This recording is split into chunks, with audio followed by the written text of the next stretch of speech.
Hey, everybody, Off the Mic Sports Network here. Another edition of Off the Top Rope. Wanted to have a little bit of a discussion here in light of what we saw in the main event of Night of Champions, where John Cena beat CM Punk through two ref bumps and a bunch of interference and a bunch of nonsense. Some of the interference elements and some of the run-ins were better than a lot. Like I said, I could have done without Penta coming in as much as I like Penta and Sami Zayn, who had a match earlier in the night. I get that they needed to neutralize the Seth riders. Seth, with the Money in the Bank thing, it's fine. And I would have liked for him to have been out of the picture after he was effectively eliminated and not involved himself. But I guess they're going towards a CM Punk Seth Rollins singles match, I think, for SummerSlam. That seems logical, but it feels like, man, why are we still doing this? I did like the double callback to the Charles Robinson WrestleMania 24 rundown, and then John Cena stopping the screwing over, which was a callback to the Money in the Bank 2011 match between John Cena and CM Punk. Obviously, John Cena doing the whole callback to the Elimination Chamber heel turn was great. But the question becomes, how much is overbooked? Because this was overbooked. There's no question. And a lot of WWE main events, and really specifically AEW, since Jon Moxley became the world champion, they've relied a lot on interference and a lot of, just as we call it, bullshit. We call a lot of shenanigans, nonsense, bullshit. So, how much is too much bullshit? I think this got to be a little bit too much. And I think what this is a reflection of is, you guys remember WrestleMania 40, of course. One of the great endings to any WrestleMania, if not premium live event, maybe on any wrestling show ever. I mean, some people will tell me All Out 2021 with the double debut of Adam Cole and Bryan Danielson's definitely up there. But what happened? Cody finishing his story with maybe the greatest 5 minutes in professional wrestling, where you had John Cena, The Rock. This was after the Usos got involved in Solo Sikoa. You had John Cena, The Rock, Seth Rollins and Shield gear, and The Undertaker get involved in the span of 5 minutes, leading to Cody Rhodes ultimately winning the WWE Championship. And that's created a style of match for main event shows, not just in WWE, but mostly in WWE, because we've seen this a lot with John Cena lately, that his matches tend to be overbooked. And I get it. John Cena is almost 50. He's in his final year of wrestling. He doesn't do it full time anymore. He's not physically where he was when he was in his heyday. And that's just the reality of it. I could have done without a decent chunk of the interference in this match. And I hope that they don't lean on this very heavily moving into SummerSlam.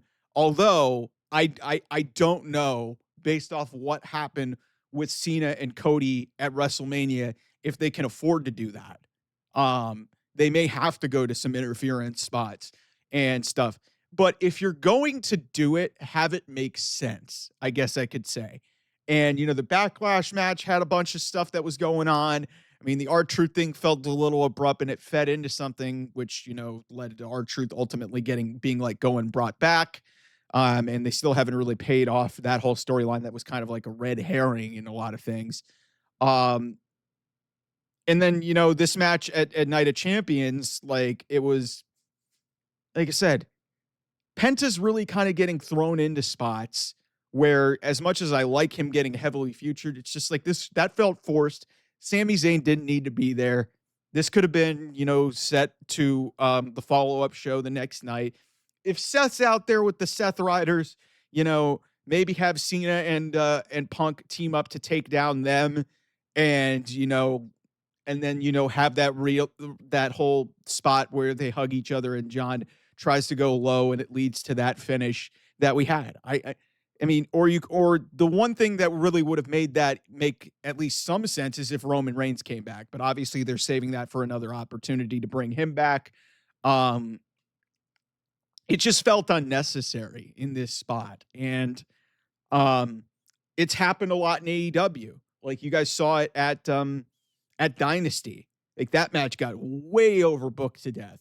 The like pretty much every John Moxley pay-per-view main event has been overbooked to fuck. Um, you could go back, so Full Gear was overbooked. World's End, Revolution, Dynasty was really bad with the Young Bucks thing, and I've said that here on the channel. That was one of the most insulting endings, and they just went way over the top with the interference stuff.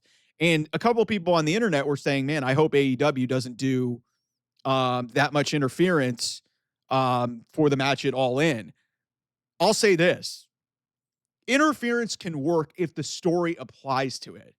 I don't necessarily know, and I think the reason why this, like I said, it was fine and it was very chaotic and it made for an entertaining conclusion to this match.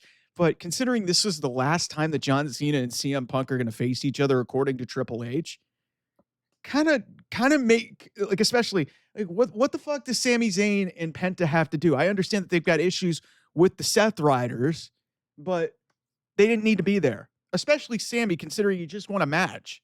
There was no point in bringing him out there. Cool that Penta's being involved in with main event level talent, but it almost feels like it was kind of forced into, like, he's kind of being forced into this spot that, hey, just by de facto, being involved with Braun Breaker and stuff, it's like he's in Seth's way.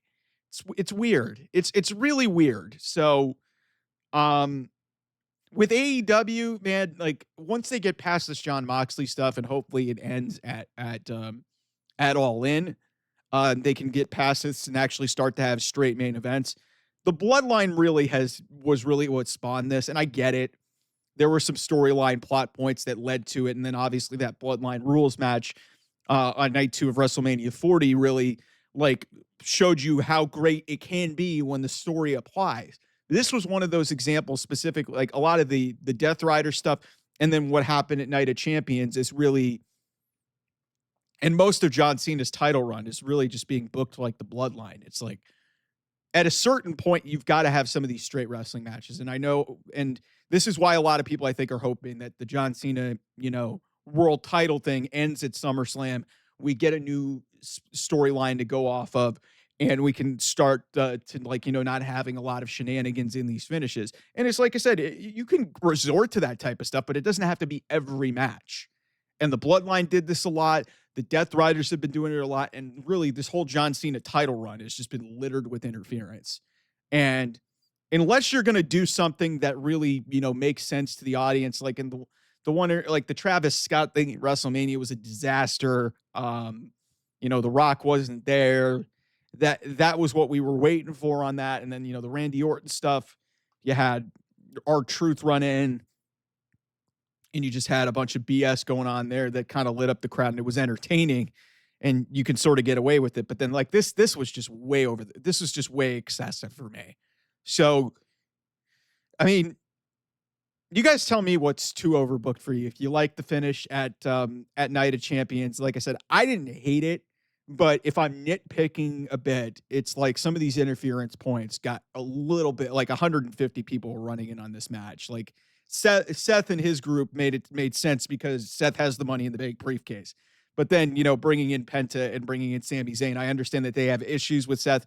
What the fuck do they have to do with this match? Like, you could have had Cena and Punk just work together and just mitigate that to the point where it was. So, yeah, that's really my thoughts on that. We'll have a lot going into the week. It should be a very interesting month of July because you got All In, and because we're 2 weeks out from All In, Saturday night's main event, and Evolution. So it's going to be a jam-packed month. And then before you know it, SummerSlam is going to be here.